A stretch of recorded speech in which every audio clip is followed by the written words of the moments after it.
Os poderes de um dos alimentos mais completos que existem, o mel. Mas será que ele engorda?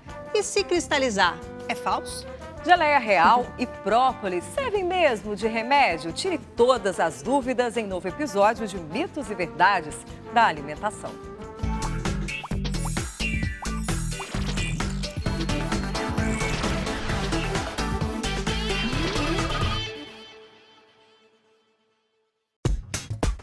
Para muita gente, um pote de mel é como se fosse um pote de ouro. Mel é uma coisa que na minha casa não falta. Um alimento muito versátil.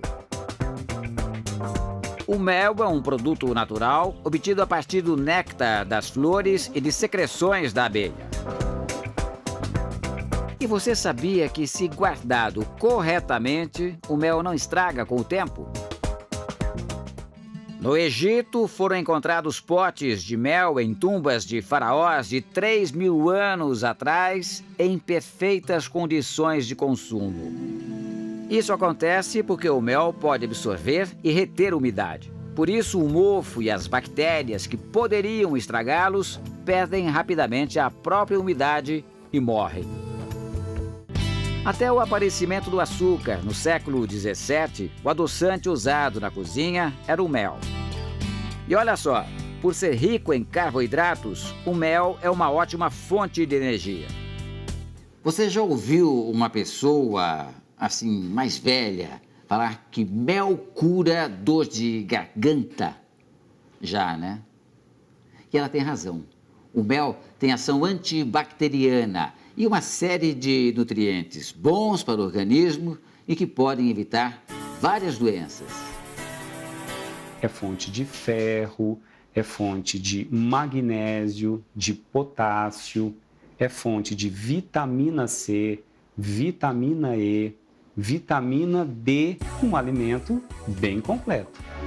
Além desses minerais e vitaminas importantes para o nosso corpo, o mel também tem uma ação antioxidante. Toda vez que eu ingiro alimentos fontes de antioxidantes, eu estou diminuindo ou prevenindo o envelhecimento precoce da pele. Tratamentos de beleza à base de mel também são ótimos para a pele. Mito ou verdade? Verdade. Impede a perda de água da pele para o ambiente, sendo considerado também um hidratante natural. E será que tem um jeito ideal de consumi-los? A forma mais indicada de consumir o mel é acompanhá-lo com alguma fibra ou alguma proteína, para a absorção da glicose que vem do mel lá no intestino ser um pouco mais lenta. Combinações que também são ótimas para o intestino, já que o mel carrega bactérias benéficas para a flora intestinal. Além disso, sabe aquele leitinho quente com mel? Será que ajuda a melhorar o sono? Mito ou verdade? Verdade, o mel ajuda a melhorar o sono. Possui um aminoácido que ajuda a produzir a serotonina, que ajuda também no sono. E com uma noite doce e tranquila, você também pode até emagrecer. Se você tem um sono bom, você queima calorias. Produzir mel dá um trabalho danado para as abelhas.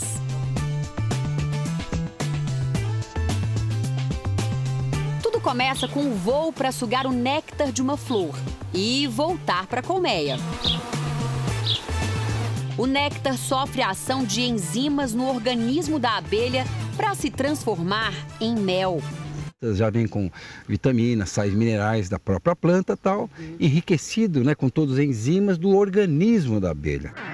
Uma colmeia costuma ter entre 60 e 80 mil abelhas. Pensa que aí vira bagunça? Nada disso. Aqui na Cidade das Abelhas, em Embu das Artes, região metropolitana de São Paulo, dá para ver que cada uma delas faz seu papel direitinho. Essa sociedade perfeita é formada pela abelha operária, a abelha rainha e o zangão. O apicultor Wilson Donini conta que o trabalho pesado fica com a operária. É ela que, entre muitas coisas, traz o néctar para a colmeia. A operária também é a construtora dos favos de mel, um conjunto de alvéolos, pequenas casinhas em formato de hexágono que armazenam o mel.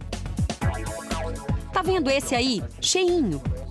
Depois, elas fecham com cera para proteger o alimento. Mas por que em forma de hexágono? Porque é dessa forma que as abelhas enxergam, em hexágonos. É bem assim, ó. Então a abelha, ela constrói o favo exatamente da maneira como ela enxerga o mundo. Isso mesmo, né? As pesquisas mostram como a maneira que ela enxergou, ela constrói, né, o alvéolo e das quantidades de alvéolo, então é feito o favo e é perfeito, ele é bem pesado, podemos dizer, aguenta bem assim o peso, né, do mel que é grande, para ela poder estocar. Um enxame pequeno ainda. Mas não pense que a produção das abelhas se restringe ao mel. Elas também produzem uma secreção conhecida como geleia real, o alimento da abelha rainha durante toda a vida dela na colmeia. A geleia real é muito nutritiva, rica em proteínas, vitaminas e com substâncias de alto poder regenerador. Tem também a própolis, uma substância muito reconhecida pelo efeito antibiótico e bactericida nos seres humanos. Ela é produzida pelas abelhas para proteger a colmeia. Tudo isso é a própolis que elas usam para vedar buracos, para a colmeia, para tirar qualquer imperfeição. Elas utilizam a própolis como um cimento. Aqui dá para ver como é uma colmeia por dentro. Olha só a movimentação das abelhas. Algumas fazem até uma dancinha especial. Depois de muito tempo de estudo, os pesquisadores descobriram que o ritmo dessa dança das abelhas indica a distância da fonte do néctar, não é isso? É a distância e a quantidade. A abelha rainha deu o ar da graça entre as operárias. É essa maior aí no meio. Em geral, ela fica no ninho, botando ovos por toda a vida. Ela vive 3 a 7 anos e coloca 3 a 5 mil ovos por dia. A rainha é protegida pelas operárias. Mordomia mesmo tem o zangão. Pelo menos durante os seus 80 dias de vida. Ele não trabalha e fecunda a rainha, só que morre logo depois do ato. Agora, o biólogo Fabiano Guedes vai nos levar para uma aventura dentro do apiário, no meio da mata, repleto de colmeias de vários tipos de abelhas. A roupa tem que ser especial. Nenhuma parte do corpo pode ficar à mostra. Afinal, a abelha operária também protege o lar de ataques. Se ela se sentir ameaçada, você já sabe. A abelha se defende com o ferrão e a picada pode até matar.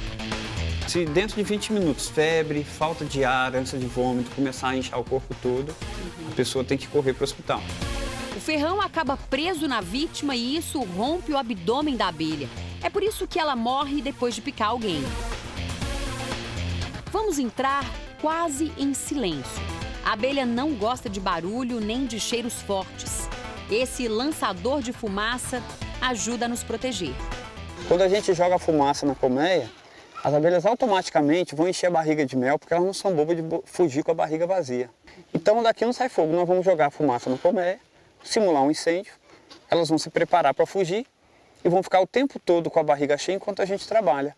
Isso atrapalha ela dobrar o abdômen para soltar o ferrão. Nessa parte de cima, elas guardam o mel. Ah, já dá para ver o zangão? Aqui, esse grandão é o macho. Aqui o zangão, ó. Aqui já tem mel. Olha que bonito o favo. Vamos levar um pouquinho desse mel, então? Vamos, com certeza. Vamos levar. Pela primeira vez eu vou comer um mel direto do apiário, hein? Que Fresquinho. delícia deve ser. Agora eu vou finalmente provar o favo em segurança. Nossa, puríssimo. Docinho. O favo do mel, que é feito de cera de abelha, também pode ser consumido e é bom para a saúde. Mito ou verdade? Verdade. Um pedacinho desse aqui por dia ajuda a controlar o colesterol, tem vitamina A, é bom para o cabelo, para a vista. Né? Então, ele também, o favo, ele tem enzimas que ajudam a desobstruir a via respiratória. Só não pode exagerar, é claro. Existem diversos tipos de méis. Méis? É isso mesmo. O plural de mel é méis ou meles. E a variedade é mesmo enorme. A gente pode colocar aí 1.600 flores que produzem mel, então a gente pode ter na faixa de 1.200, 1.300, 1.600 tipos de mel no Brasil. O de flor de laranjeira é mais clarinho. Muito utilizado como adoçante e utilizado também para estimular o crescimento da flora intestinal. Isso muda no mel de flor de eucalipto. O mel extraído da flor de eucalipto tem uma coloração mais escura, porque ele é mais rico em ferro, mais rico em enxofre, mais rico em cálcio e também muito utilizado como expectorante na cultura popular. Já o de flores silvestres surge de um jeito diferente. O mel silvestre é a mistura de várias flores que estão predominando na mesma época. A abelha é igual a dona de casa, ela vai ao mercado, ela procura o que está em oferta. Então, é só escolher o seu favorito. Marcelinho tinha 1 ano e 3 meses quando começou a frequentar a escola. Foi aí que a mãe dele, Cláudia, percebeu mudanças na saúde do filho. Bronquiolite, foram 2, pneumonia 2 internações, diversas idas ao pronto-socorro, não sei te falar quantas. A mãe da Cláudia, a avó do Marcelinho, sugeriu então uma receita tiro e queda para melhorar a imunidade do neto. Chá com mel e limão. Quando eu vejo que a garganta está vermelhinha ou quando ele tosse. Além do limão, o chá também leva canela, gengibre e mel. E aí a gente coloca a água fervendo. Depois que abafa, eu deixo aqui no mínimo 10 minutos. Quando a Cláudia começou a dar o chá de mel e limão para o Marcelinho, ele não gostava. E aí ela dava como se fosse um remédio no copinho de xarope. Com o tempo, ele começou a se acostumar e agora ele toma nesse copinho aqui que parece o copo da escola e ele adora.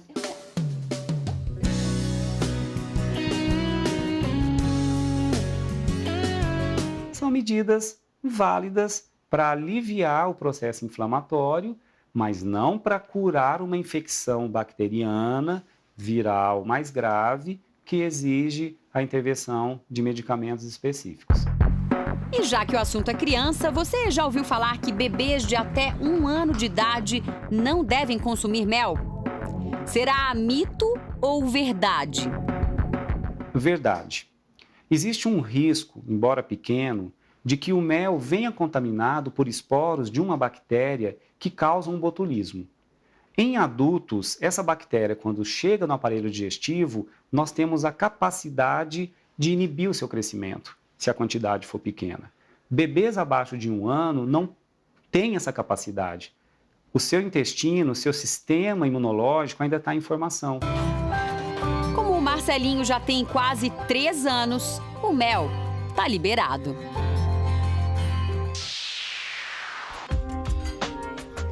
Milene trocou o açúcar refinado pelo mel e não se arrepende. Adoçando outras coisas, como um chá, como um suco, colocando no iogurte, isso virou um hábito. A apresentadora começou a consumir o mel há 11 anos, durante a gravidez. Fui aconselhada pela nutricionista e nós todos sabemos que o açúcar refinado, ele é quimicamente modificado, né? Então ela me sugeriu o mel. Será que a troca faz bem mesmo? É uma vantagem nutricional, sem sombra de dúvida. O mel é composto de muito mais nutrientes em relação ao açúcar. A Milene adoça o iogurte com mel e outras coisas, mas nunca abusa, porque ela sabe, mel pode engordar, é bastante calórico. Uma colher de chá de mel tem cerca de 16 calorias. Por isso, atenção! O limite de consumo varia entre uma colher de chá e uma colher de sopa rasa de mel por dia. E quem tem diabetes pode comer mel? Diabéticos devem ingerir com muito cuidado, não exageradamente. Até uma colher de chá ao dia é razoável, porque é uma fonte também de glicose. Por ser um poderoso antioxidante, o mel ajuda a prevenir algumas doenças. Envelhecimento precoce, câncer, degenerações cerebrais, como Alzheimer, Parkinson, algumas doenças cardiovasculares. Você já parou para pensar de onde vem a expressão lua de mel? Não. A Veridiana e o Gustavo acabaram de se casar. A lua de mel foi no Chile. Procuramos viver aqueles 7 dias, aquela semana, de uma forma intensa, mas sobretudo fechada em nós mesmos. Porque nesses 6 anos de namoro, a gente viajou acho que somente uma única vez sozinho. Lua de mel tem relação com hidromel, uma bebida que na época medieval era servida nos casamentos. O hidromel é uma bebida fermentada cuja base, a fonte dos açúcares para fermentação é o mel.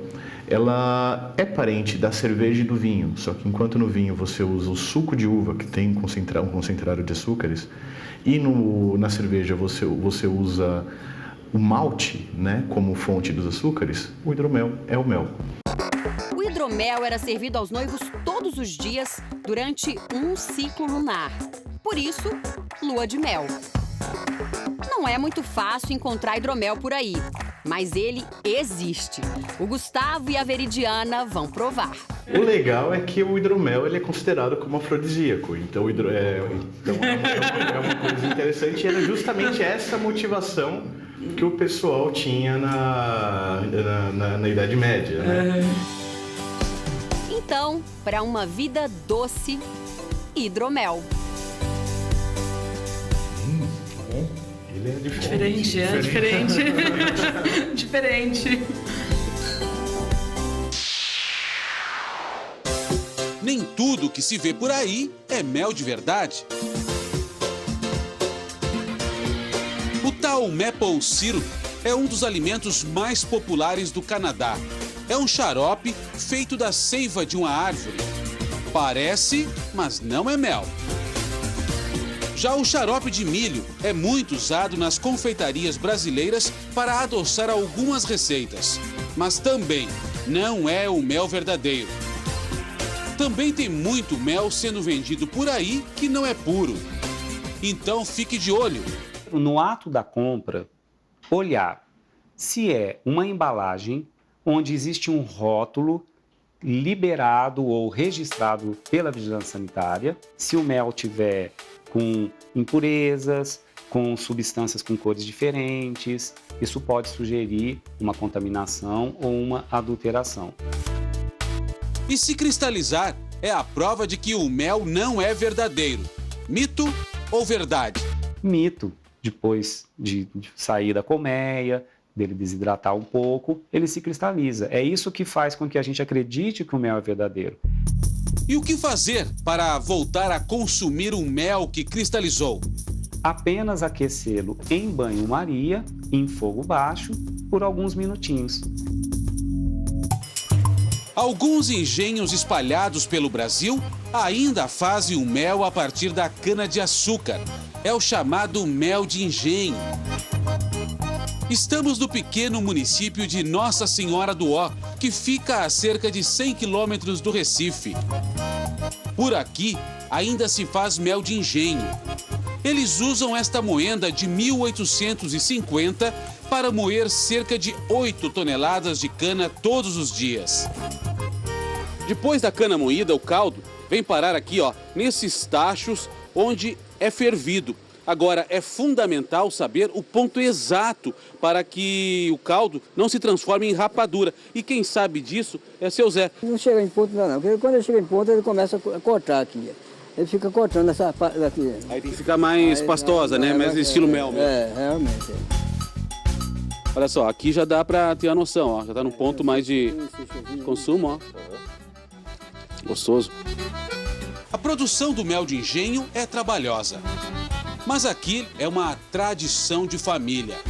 É uma coisa que meu pai reativou a produção na década de 70 e a gente continua dando continuidade até hoje.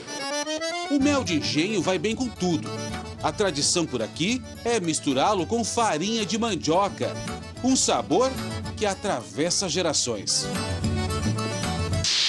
Lá tem laranja, limão, jabuticaba, tem pocã, tem mamão. Uma dupla sertaneja de raiz. Tem passarinhos cantando. Com 40 anos de canções belas e doces. Morango e mel é o teu sabor. Uau, que vozes lindas, gente! César e Paulinho. Será que a voz deles é adocicada, é tratada com mel? Mel puro. A rapadura de mel chamou a atenção do César logo de cara. Afinal de contas, o mel sempre foi uma ótima companhia para estas vozes. Mel puro em jejum. Jejum. É super importante para a voz. Bom para a voz e bom para o humor também. O mel é antibiótico natural. Exatamente. E é muito bom para a vista também. Porque você não vê uma abelha com óculos. Os irmãos vêm de família de músicos. A casa deles foi frequentada pelos grandes nomes da música caipira. Fomos muito amigos do Tonico Tinoco, do Tião Carreiro e Pardinho, Belmonte e Amaraí, Léo Canhoto e Robertinho. Léo Canhoto e Robertinho. Os clássicos não saem da cabeça. De que me adianta viver na cidade? Quem me contou foi um peixe. E sertanejo é assim. Quando pega no violão, não para mais. Eita, música boa! Mas chegou a hora de deixar o violão de lado. O mel aqui não é usado só para adoçar, não. Ele faz parte da refeição. A começar pela salada. O que tem então aqui, Jorge? Pode falar. Aí tem mix de folha. É um mix de folha, salada de folhas. Mussarela de búfalo. Mussarela de búfalo. Mel trufado. O mel trufado é uma iguaria produzida fora do Brasil. Um sabor exótico, diferente, mas que César e Paulinho aprovam. Fica uma salada diferente mesmo, um tempero diferente? Fica. Eu gosto muito de alface. Gosto muito. Mas ficou muito diferente. Depois da entrada, outra surpresa. Desta vez no prato principal. Uma paleta de cordeiro. Paleta de cordeiro. Hortelã. Com o quê? Risoto de hortelã. Risoto de hortelã. E molho de ervas com mel. Molho de ervas com mel. Olha que prato lindo. Muito bom. E para fechar a refeição, claro, a sobremesa. Soufflé de goiaba. Soufflé de goiaba. Com mascarpone, mel e hortelã. O mascarpone é um queijo cremoso que contrasta com o doce da goiaba e do mel. É bom. É bom? Bom. Nossa, uma delícia. Será que a voz ficou ainda melhor depois de tanto mel? A gente lembrou daquela canção Mel e Morango, Mel e que a gente Morango. gravou há muito tempo atrás. Boa. Até hoje o povo pede em shows. Como é que fica com a voz mais adocicada agora? Eu já provei o teu amor. Saiba mais sobre os mitos e verdades do mel acessando r7.com/canal Domingo Espetacular. Eu já